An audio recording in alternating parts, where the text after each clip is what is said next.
tuloy po tayo sa ating lesson and sa Book of James. Amen. And we do this in series of messages sa Book of James. Dito na po tayo sa ano ba tayo? Verse 12. And James chapter 1.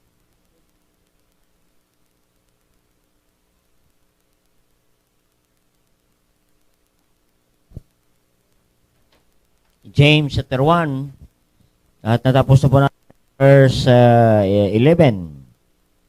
Dito naman tayo sa verse 12 at hanggang ano lang siguro tayo. 16. Hanggang 16. Yan. Basahin po natin yan. No?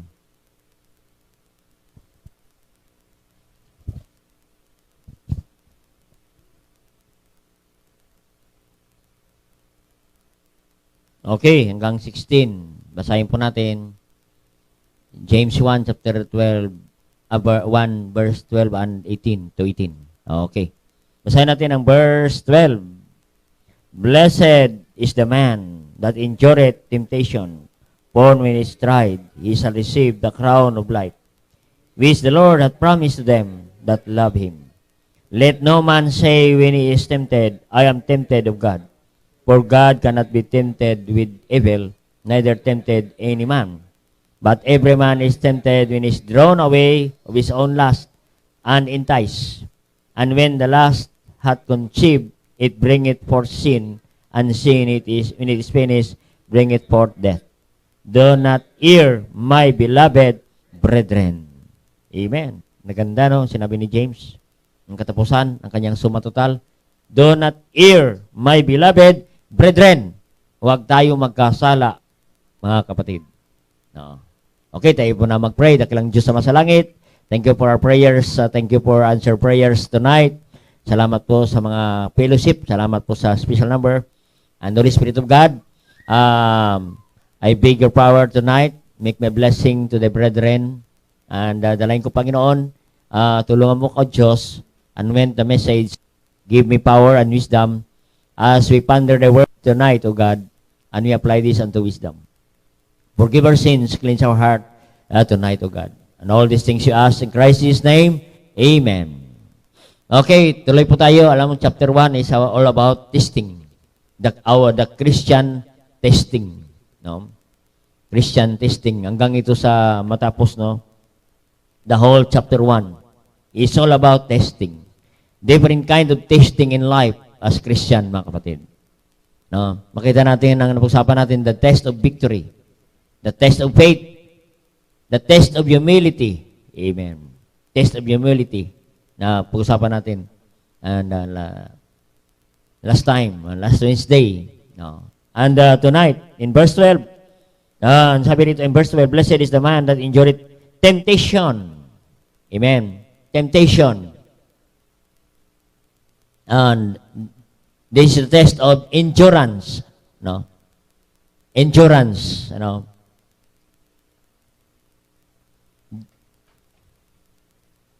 The test of endurance. So the book of James, makita natin the book of James called the New Testament book of Proverbs. Amen. The New Testament book of Proverbs.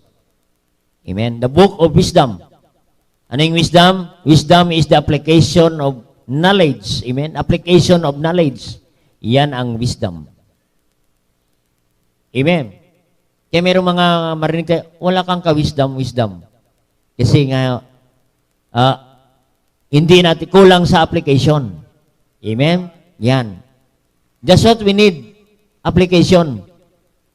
Kung knowledge, na marami na. Oo. Bilangin niyo yung messages na narinig natin. 14 years na tayo rito sa gawain ng Panginoon. Oo. Ilan po ng mensahe narinig natin? 52 Sunday. Morning. May afternoon pa. 104. Plus 52 prayer meeting. Oo. Sa isang taon, ilan ang mensahe na marinig natin? Ha? 156 in 1 year. Amen? 156, 1 year. Sipin mo yan, 156, hindi pa kasama yung daily devotion natin, May mga Bible study pa tayo, kapatid.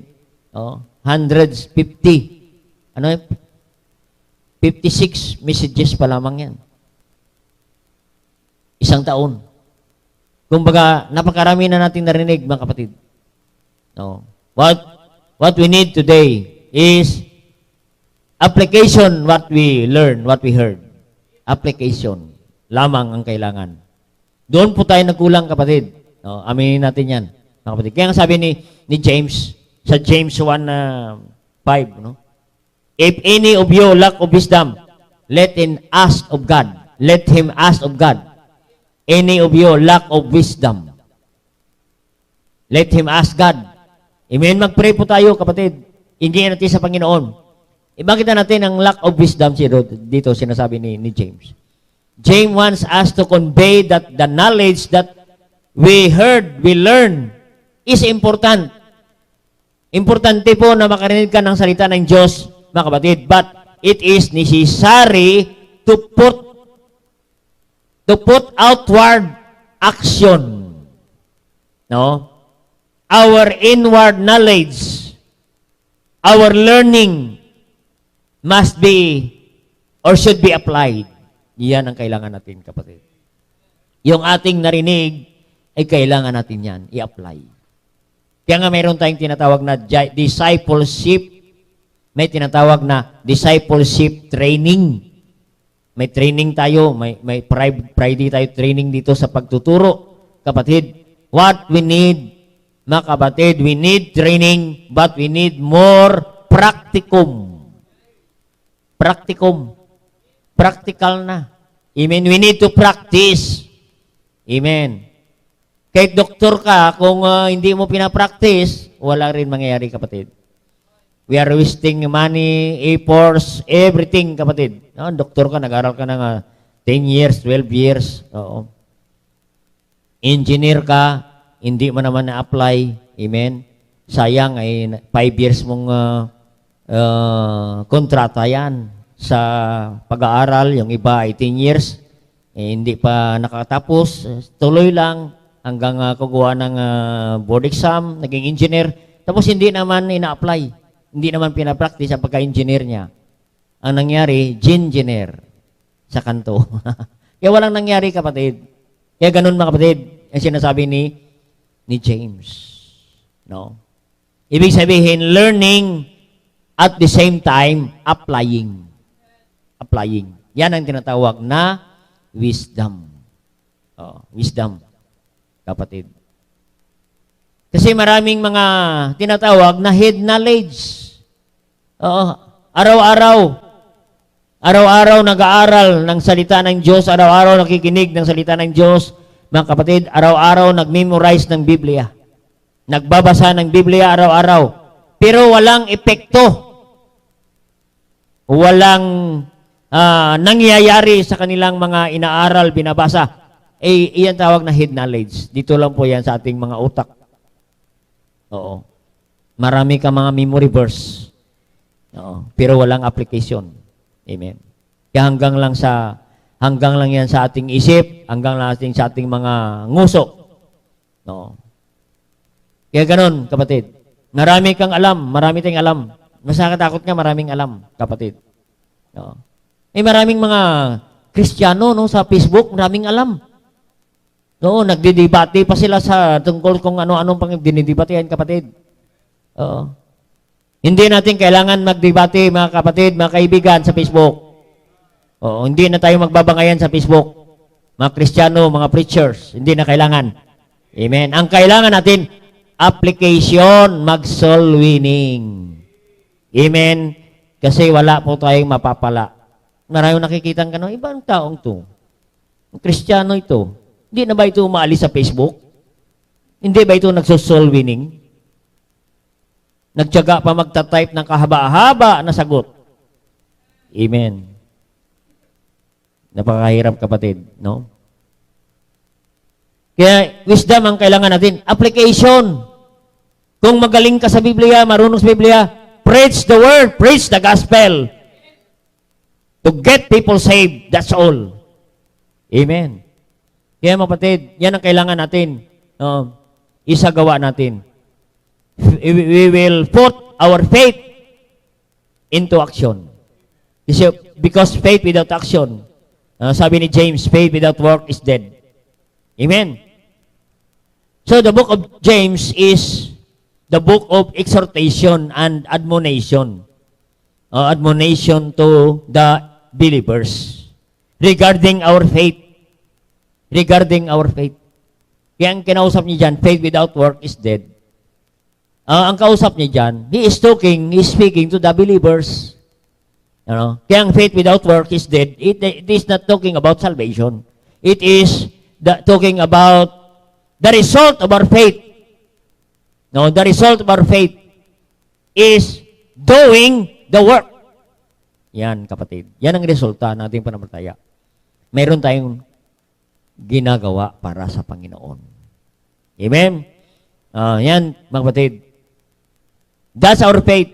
That our faith should be put in action. Or else our faith is dead.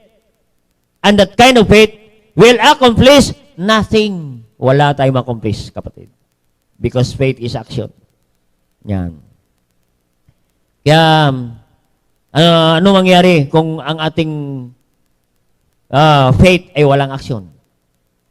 Ang mangyari dyan, tayo ay Kristiyano na tagapuno lamang ng simbahan. Pamparami lang po tayo ng attendance. Amen. Na wala naman tayong na-accomplish para sa gawain ng Diyos. Amen? Kaya nakalungkot naman ganun na tagapuno ka lang ng simbahan. At bukod pa doon sa tagapuna pa ng simbahan. Alam mo ba ang mga maraming nagpupuna? Yung mga Kristiyano na wala namang ginagawa. Tagapuna. Oo.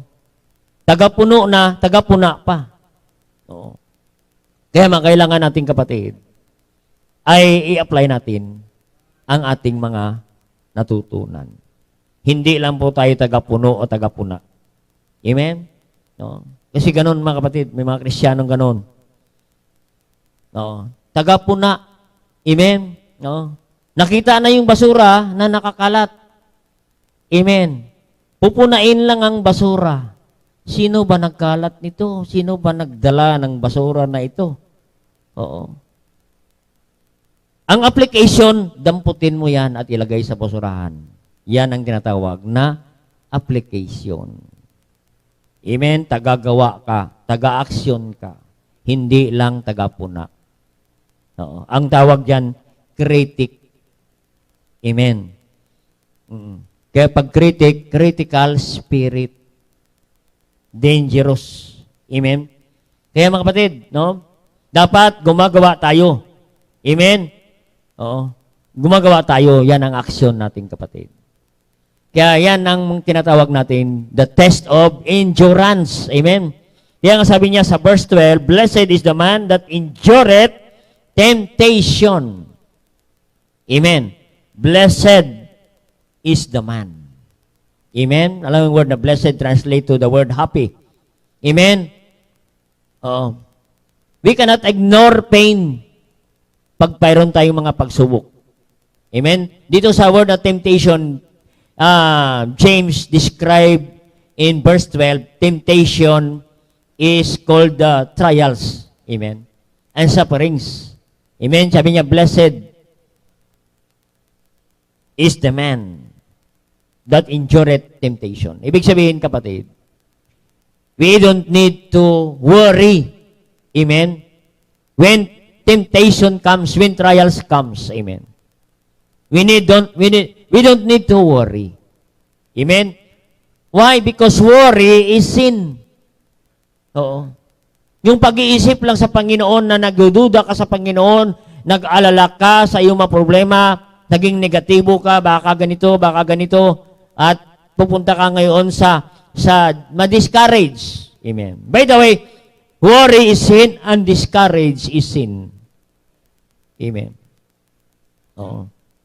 Kasi may mga Kristiyano, alam mo sis, Brad, discouraged na po ako ngayon. Ordinaryo na lang kasi ng word na discourage. Pero ang word na discourage is sin. Amen? Discourage. Kasi ang passive ng discourage, Courage. We need courage. Be strong and good courage. Be not dismay. Amen? Kaya don't worry. Yan sabi niya, blessed. Oo. Pag may mga trials, sige, tuloy lang po tayo sa Panginoon. We don't need to worry. Amen? Kasi merong design ng Diyos sa prayer. Amen? Sa ating mga worries. Amen? Anong sabi ng Philippians 4:6? Be careful for nothing. Be careful for nothing. Amen? Yung careful dyan ay worry. Be not worry because worry is nothing. We have nothing to do with worries. Amen. Worries cannot add, cannot help, cannot support our problem. Amen? Nothing. Walang magagawa ang worry sa buhay nating kapatid. But, in everything by prayer and supplication with thanksgiving, let your request be made known unto God. Amen? Bakit ka mag-worry? Magpipray ka na sa Panginoon. Amen? Kaya nag-worry ka kasi hindi ka nagpipray. Amen. Kaya yun, mga kapatid. The test of endurance. Tinitesting tayo ng Diyos, kapatid. Bakit may testing? Tinitesting ating panampalataya kung gaano tayo katibay, mga kapatid. That's the test of endurance. Gusto mong isang bagay na subukan, testing mo yan sa endurance. Amen? Oo. Yung bahay na itinayo, hindi min malaman na matibay na bahay kung hindi dadaan ng bagyo, na malakas na bagyo, at hindi dadaan ng malakas na dindol. Amen. Pag kunting lindol lang, babagsak lahat, may na ito. Amen.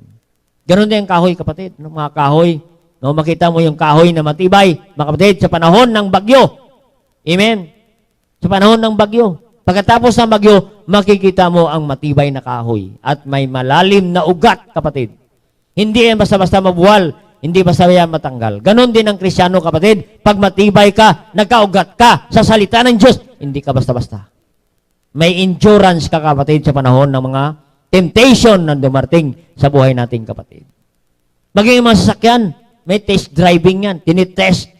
Test driving yan. Bago yung i-display, na-test na nila yan, kapatid. Kung gaano yan. Dinadaan yan. May tawag yan, di ba, pag nabumili ka. Tinitest drive natin. Tinitest drive natin sa bundok, akyatin, kapatid. Sinusubukan natin yung lakas, kapatid. Dinadaan natin sa akyatin, sa mataas. Para masubukan natin ang lakas ng makina. Ang power ng makina. Ganon din ang Kristyano, kapatid. Kaya ang mga testing, kapatid, is already common to us. Bakit? Kailangan talaga natin ng testing for endurance, kapatid. For endurance. Ano ibig sabihin ng endurance? To remain indefinitely in existence in the same state. Amen. To remain indefinitely. To remain, hindi ka nagbabago. In existence, nagpapatuloy in the same state. Amen. Kahit may pagsubok, sige lang. Hindi ka lumilihis, hindi ka nagbabago. Another word ng endurance, to put up with something painful or difficult situation. To put up with something. Amen. Painful. Kahit ikaw ay may pagsubok, pero ganun. Patuloy pa rin ang paglago natin bilang Kristiyano. Yan ang endurance. Endurance is uninterrupted or lasting existence. Uninterrupted yan. Hindi ka na-interrupt ng mga bagay sa paligid. Sa mga pagsubok na dumarating. Lasting existence. Ibig sabihin ng endurance, ang buhay Kristiyano, kapatid, pangmatagalan. Pangmatagalan. Amen? Pangmatagalan. Kailangan subok na matatag. Ano ba yung, merong slogan ng ganun, no? Yung bangko. Bangko Pilipino pala yan, no? Subok na matatag. Ano pa yan? Subok na matibay. Ayun, wala na. Kapatid, dapat ang Kristiyano, sinusubukan kung gaano katibay. Yan tawag na the test of endurance. Blessed is the man that endureth temptation. Amen. Kaya ang tunay na mananampalataya, ay makita natin, ang buhay Kristiyano ay pangmatagalan. Hindi 1 year, 2 years, kapatid. Pangmatagalan. Nagpapatuloy pa rin. Nagpapatuloy pa rin. Kahit walang pera, nagpapatuloy.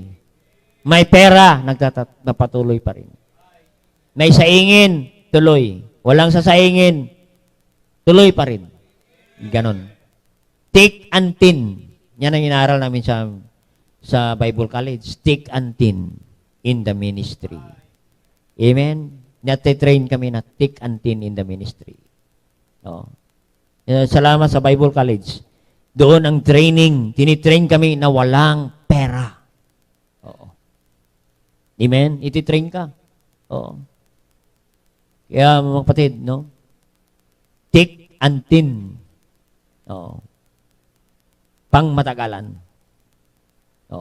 Kasi kung wala kang endurance, kapatid, naku po,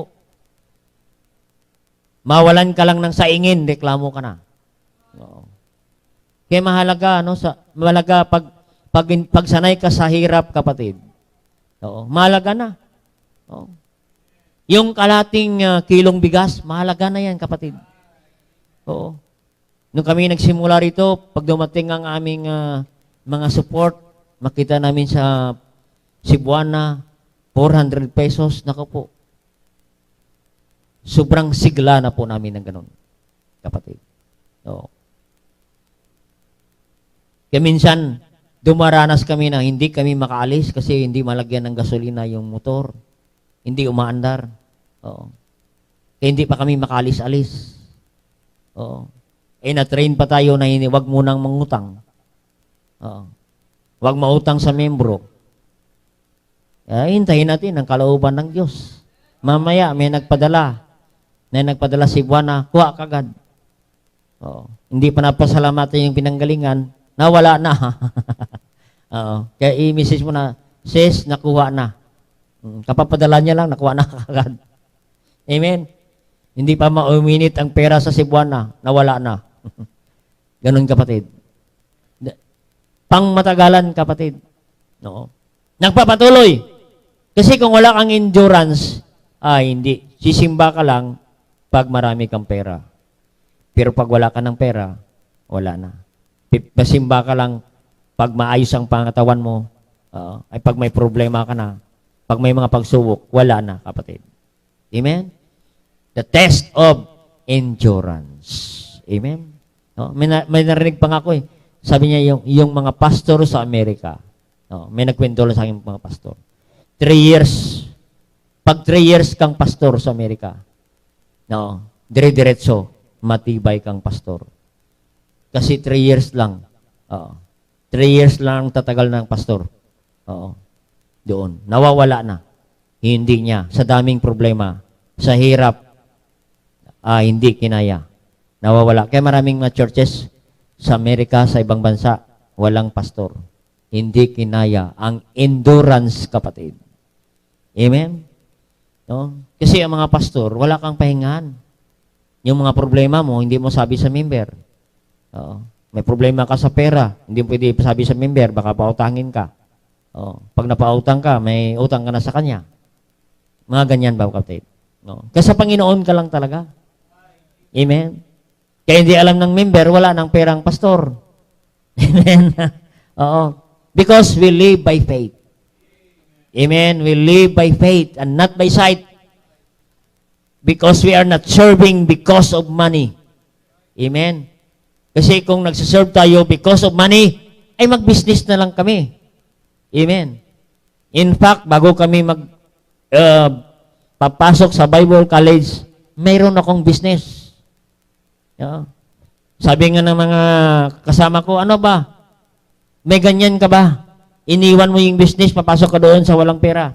Akala nila may ganyan ako. Ngayon, Napatunayan nila na sila na may ganyan.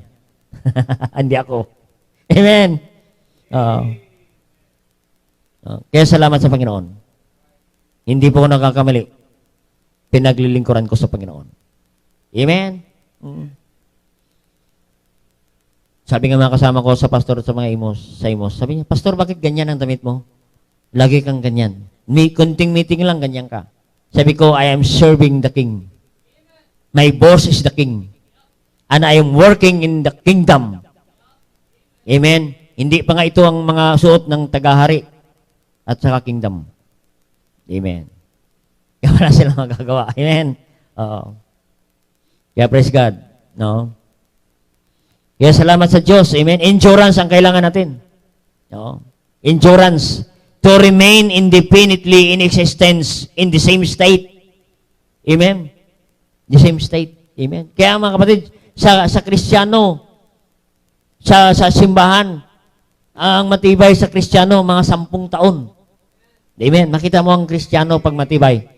Makarating siya ng 10 taon. Praise God, 10 years na tayo rito. Amen. Kung 10 years ka rito, praise God. Oo. Ang tanong ko, makarating ka pa kawit ng another 10 years. Amen. Oo. Kasi sa Biblia, 7 years lang. 7 years tribulation.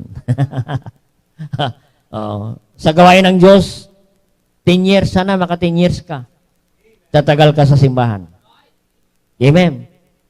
Kasi ang mga Kristiyano, lalong tumatagal, ay lalong humihina. Alam mo ba, maraming natitisod, na-offend? Iyon ang mga matandang Kristiyano. Amen? Oo. Ang karamihan natitisod, hindi mga bata, mga matatanda. Madali sila matutumba. Ang bata, takbo ng takbo, hindi pa rin natumba. Kahit matumba, bangon pa rin. Pero yung matanda, pag natumba, delikado. Amen. Yung lolo ko natumba, yun na ang kinamatay niya. Oo. Kapatid. Kaya mga kapatid, hindi ibig sabihin, ay, matagal na kong Kristiyano, hindi basta-basta ko babagsak. Oo. Karamihan na babagsak, matandang Kristiyano. Kasi ang mga bagong Kristiyano, excited pa yan. Gusto pa yan uminom ng gatas. Excited pa sila sa gatas ng salita ng Diyos. Pero ang mga tagal na Kristiyano, ay mako, oo. Nainom ko na yan, gatas na yan, alam ko na yan, yung preaching ni pastor. Matagal na yun na preaching, alam ko na yan. Yun, hindi ka na interesado makinig. Amen? Ang mga bago, excited sila makinig. Oo. No, ako'y bagong Kristiyano, sabi ko, grabe naman si pastor na ito nagpipreach. Hindi nauubusan ng salita. 3 oras na dyan sa pulpit, may sasabihin pa.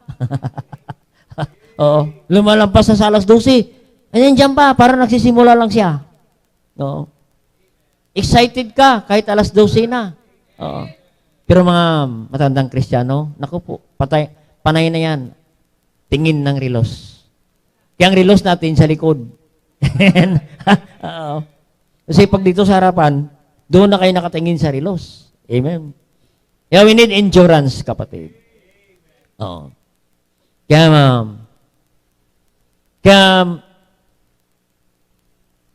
salamat sa Panginoon. Nakakatagal tayo sa gawain ng Panginoon.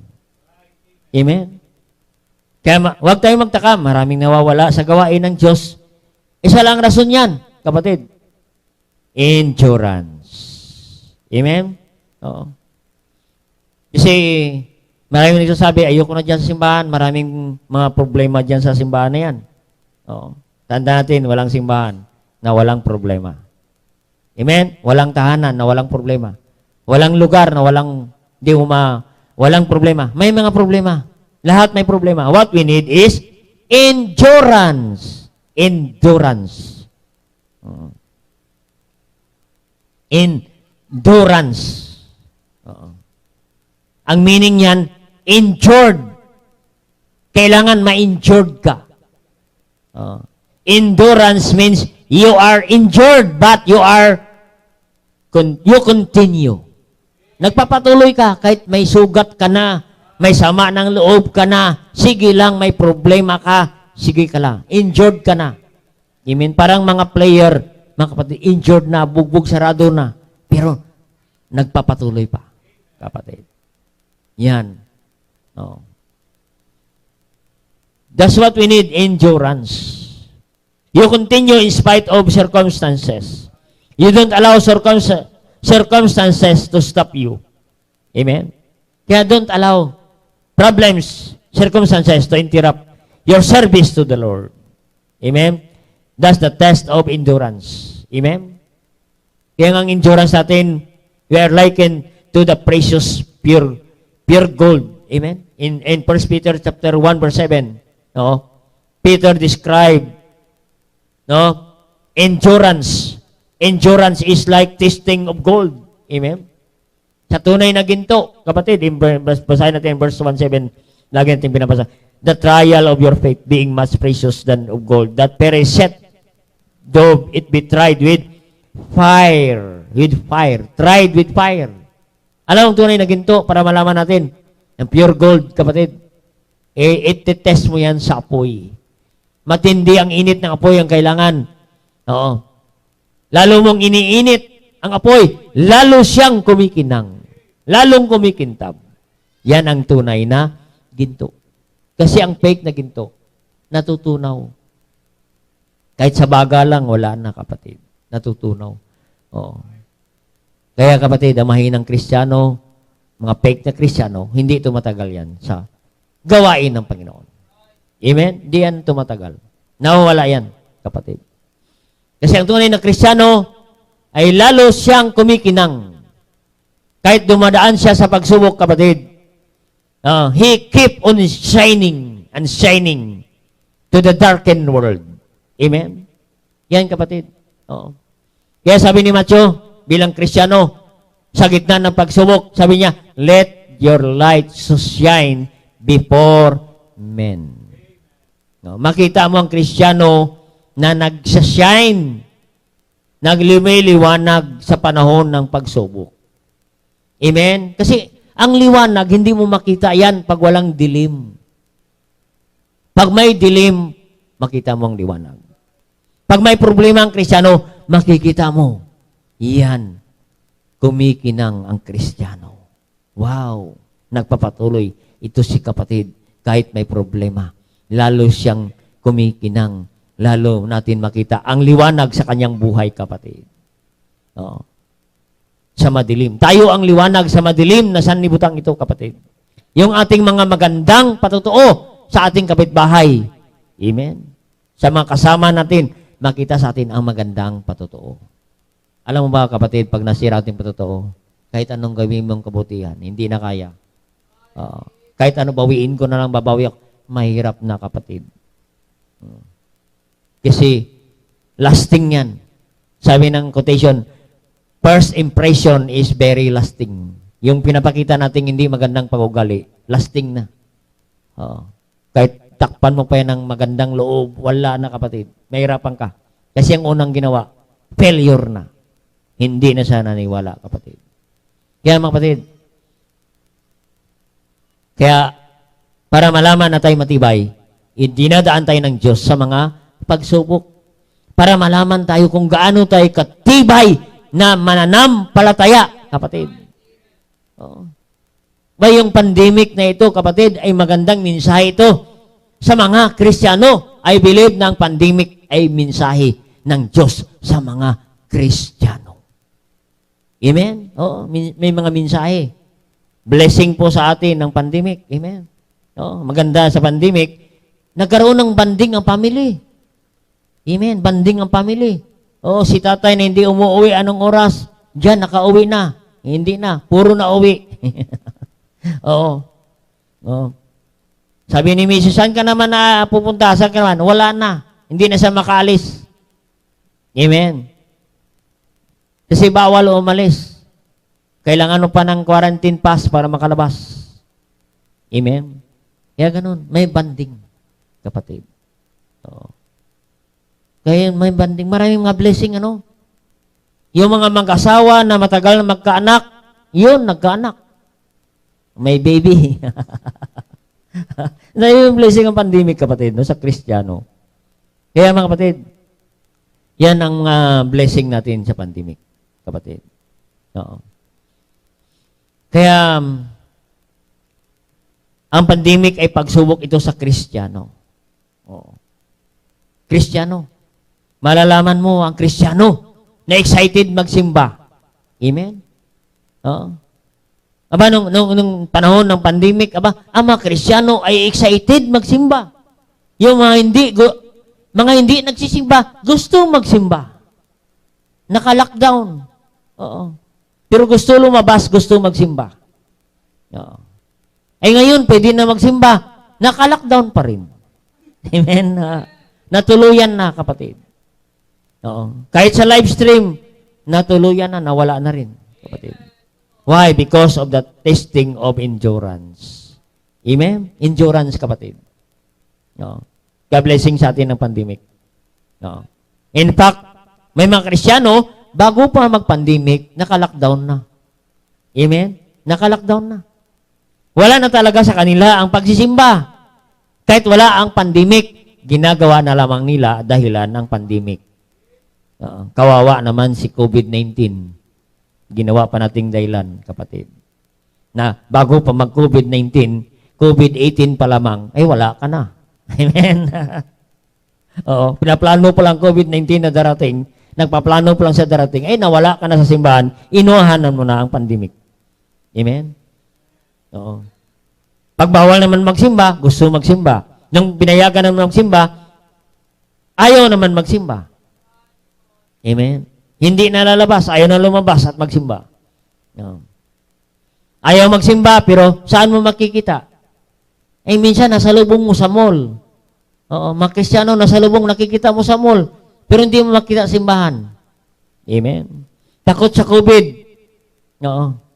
Pero sa palengke, makikita mo, dami namang tao doon sa palengke. Amen? Sumasakay na rin, nakukommute na rin. Amen? Pero hindi makarating sa simbahan, kapatid. Oo.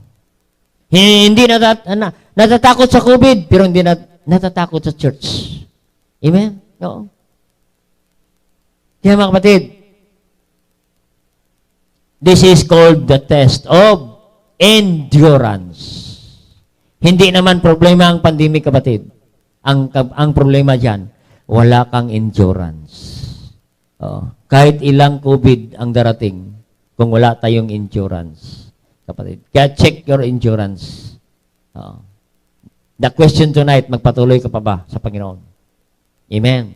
O patuloy na tayo mag-lockdown spiritually. Hindi po dahilan ng pandemic para tayo mawala sa gawain ng Panginoon. Gawin natin ang pandemic na lalo kang maging matapat sa Panginoon. Amen? Kaya salamat sa Panginoon. Maraming paraan ngayon para makapaglingkod ka sa Panginoon. Amen? Pwede ka mag-soul winning online. Pwede ka mag-discipleship online. Pwede ka mag-prayer partner online. May mga na ngayon, Rome. Amen? Oo. Kami, every Friday, mayroon kaming Bible study sa mga kapulisan. Buong Cavite, mga officers. Nag-uusap kami tungkol salita ng Diyos. Iba-ibang lugar, buong Cavite. Oo. Praise God, maraming paraan. Oo. Mayroon pa nga dyan, nag-create pa sila ng room, Yung marami kaming grupo, almost kami mga 40 na nagba-Bible study kasama ang kapulisan. I-divide yan. Minsan 5 na lang kami sa isang grupo. Room. Nag-uusap-usap kami tungkol sa prayer, paano bang pag-pray ninyo. Oo. Yan mga kapatid, pinag-usapan ang salita ng Diyos. Amen? Napakasarap ang mga kapulisan natin nag-enjoy sa salita ng Diyos. Pero mga Kristiyano, nagsasawa na sa salita ng Diyos. Yan ang nakakalungkot, kapatid. Amen? So, the test of endurance. Amen. Number 2, dalawa lang pag-usapan natin ngayon siguro sa verse 13. The test of what? Temptation. Temptation in verse 13.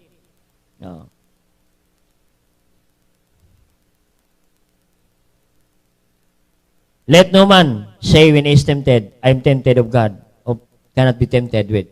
Makita natin dito, kapatid, In verse 12, James used the word temptation in the sense of trials and problems. Amen. In verse 12. But in verse 13, James also used the word temptation. He uses it in the sense of solicitation of sin. Amen.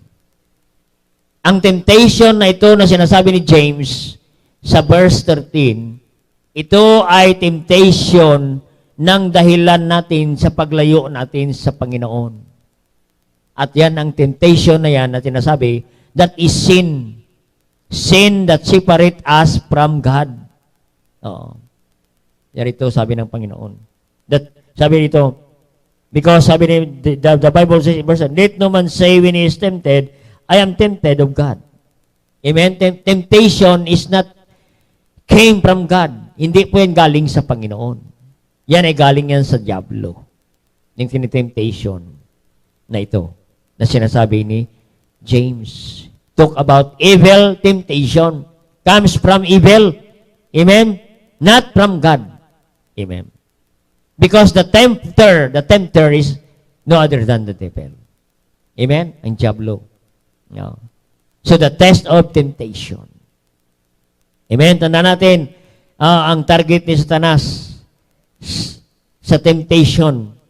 Tanda natin, hindi po yan ay mga anak ng diablo. Amen? Hindi anak ng diablo. Hindi po yan mga unsaved. Ang kanyang target, the target of Satan when it comes to temptation is to the believers. Beware of temptation. Amen? Sa mga mananampalataya. Amen? Hindi po tayo attempt ng diablo para pupunta sa impyerno. Attempt po tayo ng diablo para tayo mapalayo sa Panginoon. And the devil wants to paralyze you at hindi ka na magamit ng Panginoon. No. Hindi ka na magamit ng Diyos sa gawain. Kung paralyze ka na sa kasalanan. Lumpuhin ka ng diablo sa kasalanan because the devil, the thief, cometh not to destroy, to steal, and to kill. Yan ang trabaho ng diablo. To destroy our lives. Amen. Marami po sang paraan para ma-destroy ang ating buhay, kapatid. No. Yan, mga kapatid, yan ang kanyang trabaho ng diablo. The devil today is double time to tempt Christian. Amen. Not to tempt the unsaved, the unbelievers. Amen. Ang target niya talaga ay ang mga Kristiyano. Oh.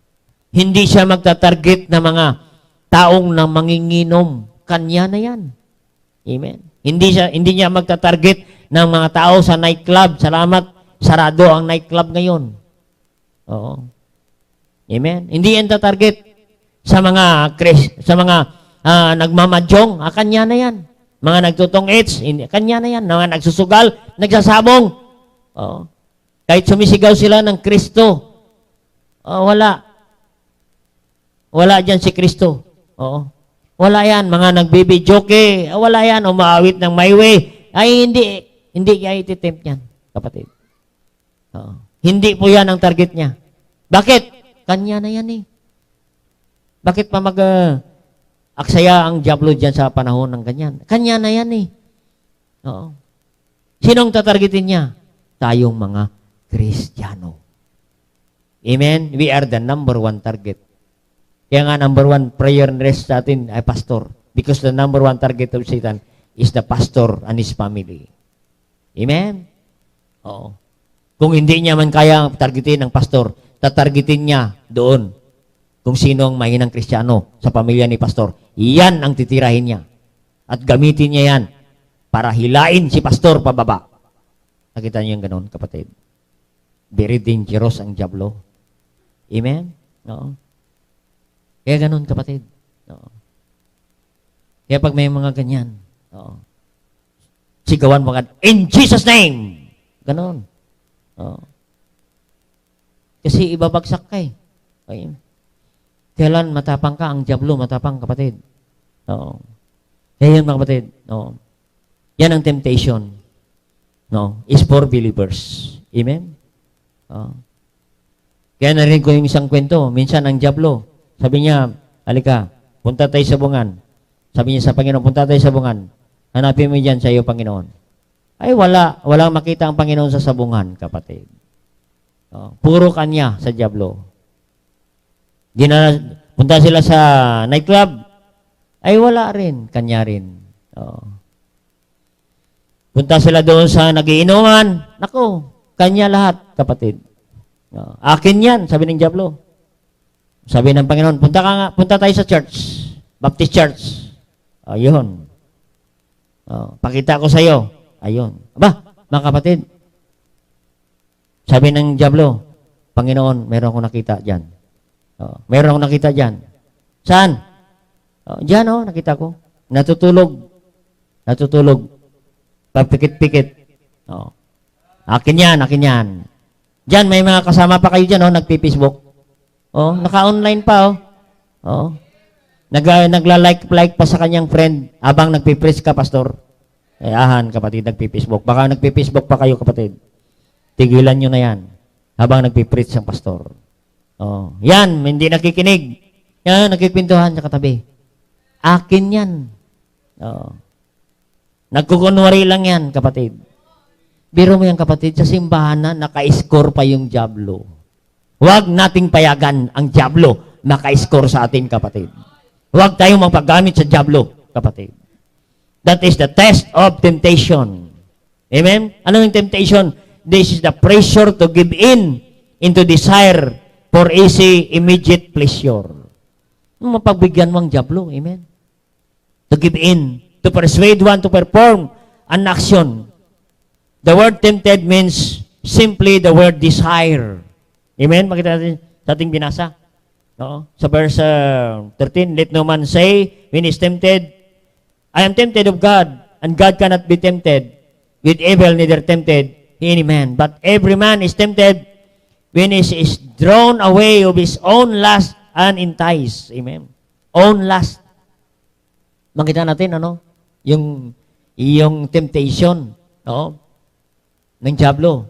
Meron siyang tatlong bahagi. The lust, own lust, and enticed. Doon tayo pwedeng dayain. The lust of the eye. Amen? The lust of the flesh. And the pride of life. Amen? Diyan siya pumapasok ang diablo. Yan ang kanyang mga entry sa mga Kristiyano. The lust of the eye. Amen? Yung kunting silip-silip diyan sa Facebook. May siksi Siksi to. Nila mo na. Sana kaya yun? Balikan mo. Yan, kapatid. It leads you to pornography. Ayun, kapatid. Pag nahook ang Kristiyano dyan, hindi ka na makita sa gawain ng Panginoon, kapatid. Pag nahook ka dyan, mawala ka sa gawain ng Panginoon. Panalo na ang diablo dyan, kapatid. Iyan ang kanyang mga enticement, kapatid, sa mga Kristiyano. Kaya maingat tayo sa ating mga Facebook, sa ating mga pinapanood. Amen? Sa mga television, yan. Mag-ingat po tayo, kapatid. Hindi natin alam, saturated ka na ang iyong kaisipan ng diablo sa pinapasok mo, kapatid. Okay lang yan. Mga palabas lang yan eh. Mga bading-bading lang yan eh. No, kapatid. Diyan pumapasok ang diablo. The lust of the eye. Sa ating mga nakikita, kapatid. Diyan siya pumapasok. At pag nahook tayo dyan, maging guilty na tayo. At yan ang gamitin ng diablo. Yan. Huwag ka na. Guilty ka na. Nakita kanina. Nagbukas-bukas ka ng iyong cellphone dyan. Yan. The lust of the flesh. Amen? Kaya nga ang flesh dapat gutumin natin ang flesh. Amen? Kaya kailangan natin minsan mag-fasting. Alam mo, fasting hindi lang sa pagkain. Mag-fasting ka sa panood ng TV, pag-fasting ka sa pagpanood ng Facebook. Ang Diyos lang at kausapin mo. Amen? Flesh. Sabi ni Paul, my flesh, my spirit is willing but my flesh is weak. Hinihila ako ng aking flesh, ang aking espiritu. Kahit nga magsimba, hihilain ka pa ng iyong flesh. Minsan tinatamad ka, kapatid. Kaya nag-aaway yan, kapatid. Kaya kung ang flesh natin laging busog, punong-puno yan, ang flesh. Busog yan. Hindi, wala nang gana yan sa mga espiritual na mga bagay. Amen? Pag ang flesh natin punong-puno, maging materialistic ang ating flesh, wala na. Wala ka ng gana sa mga bagay pang-spiritual, kapatid. Yan. Pride, lust of the flesh, the pride of life. Yan. Itong laman na ito, gusto nito, pride. Kahit walang chicken, sige, pride pa rin. Oo. Kaya mga kapatid, diyan binagsak ng Panginoon si Satanas. 5 I-wills of Satan, diyan sa binagsak. Amen. Kaya mga kapatid, temptation. Tingnan natin sa book of Mark chapter 7 verse 21. Mark chapter 7. Mark 7:21.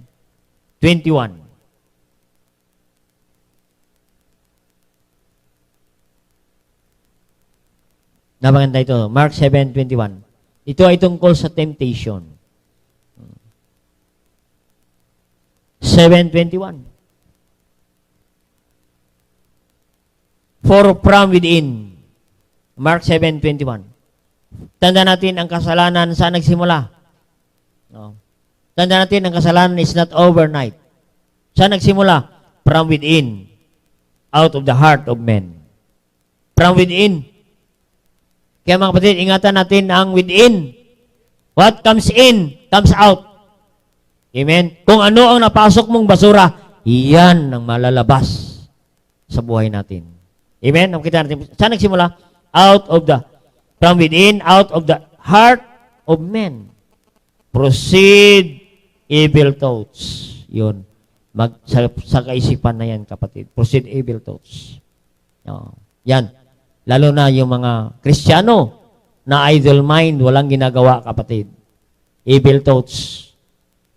Ang kasunod niyan, adulteries, fornications, murder, thefts, covetousness, wickedness, deceit, lasciviousness, evil eye, blasphemy, pride, foolishness. All these evil things comes from within and defile the man. Amen? Ito po ang gamitin ng diablo, kapatid. Kaya pag ang puso natin walang laman ng salita ng Diyos, papasok dyan ang maruming pag-iisip, kapatid. Kaya yun, isang araw, masisira ang ating buhay. Evil thoughts. Anong papasok? Adulteries, fornication. Amen? Makita natin, adulteries. Kaya hindi lang po ang mga may asawa dyan ang mabiktima. Marami po ngayon mga Kristiyano na biktima sa adultery. Kapatid, may asawa na. Mga kapatid, nagme-message pa. Naghahanap pa, kapatid. Fornication. Amen? Ito naman ay mga nag-engage. Engage in sexual relationship sa hindi pa sila kasal. Adultery. Murder. Amen? Kaya mga kapatid, thief. Nagsimula yan sa unti-unti. Covetousness. Yun. Covetousness. Yung covetousness, hindi natin alam. Akala natin ang covetousness sa pera lang. Hindi po. Pag hindi ating kinukuha natin, that is covetousness. Amen? Kaya nga, tithes, pag kinuha mo, nakubit mo ang Diyos. Amen? Nakubit mo ang Diyos. Ninakawan mo ang Diyos. Yung Sunday para sa Kanya, kinuha mo, covetous ang tawag yan, kapatid. Wickedness, deceit, yan. And all these evil things comes from within.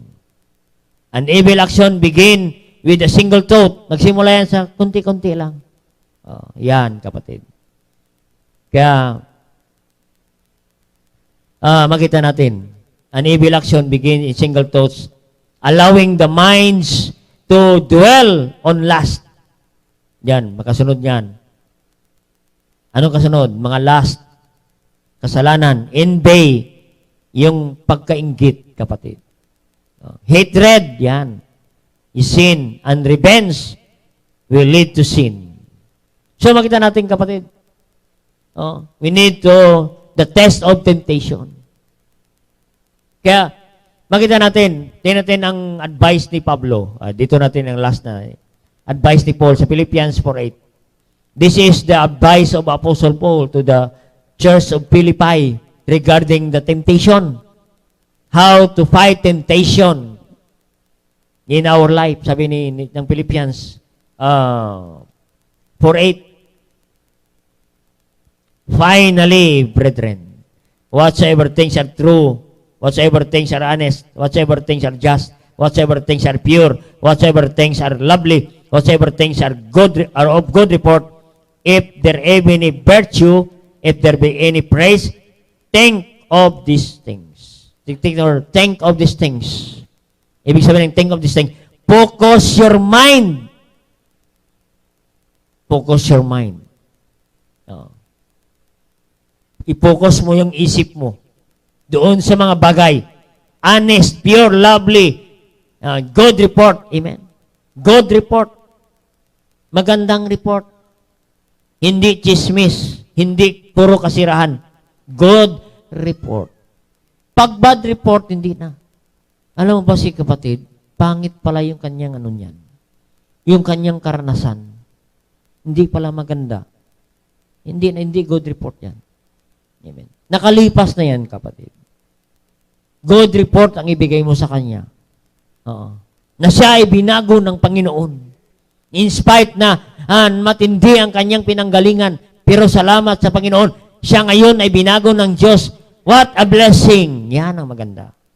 Yan mga kapatid. We need to examine what you are putting in your mind today. Be careful. Kaya be careful sa mga internet, be careful sa mga television, kapatid, sa mga books nating binabasa, mga kapatid. Books you read, mga movies dyan na pinapanood nyo sa inyong mga cellphone, kapatid, mga magazine na yan ay kakasira ng buhay mo, sunugin mo yan. Baka may mga Kristiyano pa, kung alam sa ilalim ng kanyang higaan, may mga magazine pa, kapatid. Sunugin mo yan. Sunugin mo na. Kung ayaw mong sunugin, isama mo na yan. Sama ka na kaya. Sunugin mo yung kama, kasama ka. Amen. We need to replace those harmful materials that destroy your life. Focus your mind for what is good and pure, mga kapatid, and put it into practice. That's what we need para tayo makapagpatuloy sa gawain ng ating Panginoon. Ano man ang ating natutunan, kapatid, i-apply natin yan, kapatid. Kasi pag hindi natin applyan, tayo ay mga false teachers. We are misleading people. No? Ano ba to si kapatid na ito? Baptist ba ito? Bakit ganyan ang mga suot niya? Bakit ganyan ang gupit niya? Bakit ganyan ang mga damit niya? Nagiinom pa pala yan? Nagkisigarilyo pa? Baptist yan. That's the reason why many people go to hell because of our bad testimony. Because of our life is not pure, na kapatid, at not in tune with God. Keep your heart in tune with God tonight. Because there are Christian testing. That is the test of endurance and that is the test of temptation. Ang temptation, kapatid, natural, lalapit sa atin. Amen. Tayo ang lalayo sa temptation, kapatid. Busugin natin ang ating mga kaluluwa na mga espiritual na mga bagay, kapatid. Ibig sabihin, ibabad mo na ang iyong sarili sa salita ng Diyos. Amen. Pagbabad ka, saturate it with the Word of God. Basain mo na ng salita ng Diyos ang iyong mga puso, ang iyong buhay, para hindi ka tatablan ng apoy ng kasalanan. Amen. Salamat sa Panginoon. Christian testing. We need endurance. We need to fight against temptation of the devil. Amen. Mag-fight po tayo, kapatid. Tayo po ang target ni Satanas. Lalo na mga matapat na Kristiyano. Amen. Tatargetin ka ni Satanas, kapatid. Let's pray. Dakilang Diyos sa masalangit. Salamat po. Holy Spirit of God, thank you for the message. Thank you for the wisdom that was bestowed upon the servant tonight. Thank you for the brethren. Salamat, Panginoon, sa mga kasama namin sa live streaming. Kaya bang tinutugtog ang itpanyaya, if the Lord speak to you through this message, marami po tayong mga pagsubok. Marami ang temptation na dumarating sa buhay natin. Along the way, Satan will tempt us to engage in sin. Yan. Kaya we need to endure. We need to fight those temptation in life. Satan wants to entice every believer to keep away from God, to keep away serving the Lord. Yan ang plano ng Diablo sa manampalataya. Ilayo ka sa Diyos para hindi ka makapaglingkod sa Panginoon. He wants your life to be paralyzed. He wants your life to be destroyed by sin. He wants to defile your body. He wants to defile your whole life so that you end your service to the Lord. And you will not enjoy the blessing from God. Sige po, kausapin natin ang Panginoon. Sige po, kausapin natin ang Panginoon.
Dakilang Diyos, thank you God for your great message tonight. Thank you for the power and wisdom that was bestowed upon the servant.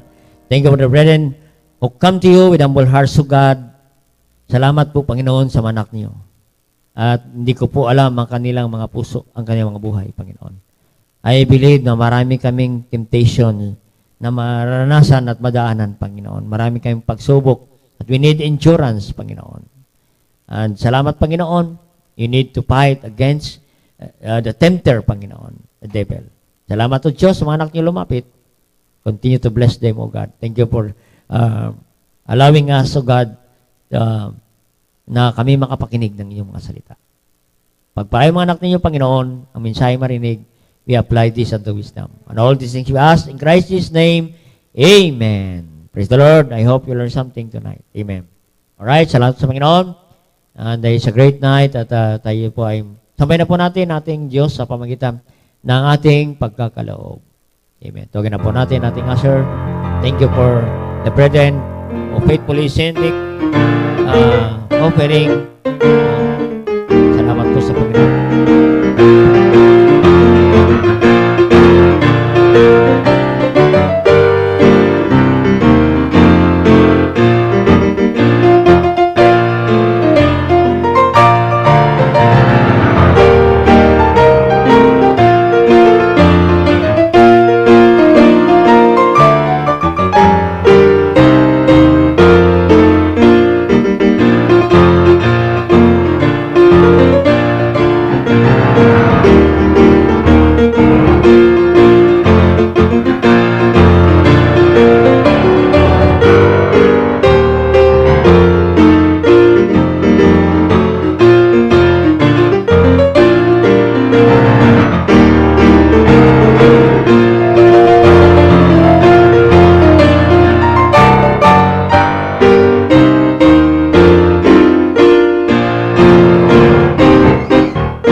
Let's pray.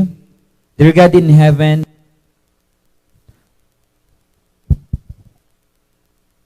hello sound. Dear God in heaven, Holy Spirit of God, salamat po Panginoon sa messages na amin po napakinggan.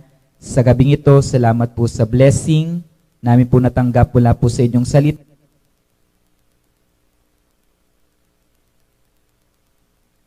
I-face challenges and testing po sa aming pong buhay. At dalangin po namin, Panginoon, ang pagsama niyo po sa amin, Panginoon, pangkas sa aming pong buhay Kristiyano. Salamat din po, Panginoon, sa privilege na ito, loob niyo po sa bawat isa, upang muli ay may balik po namin ang po mga tithes and offering. Dalangin po, Panginoon, namin na itama niyo po ang aming puso, bigyan niyo po kami ng humble and cheerful heart sa aming pong pagbibigay.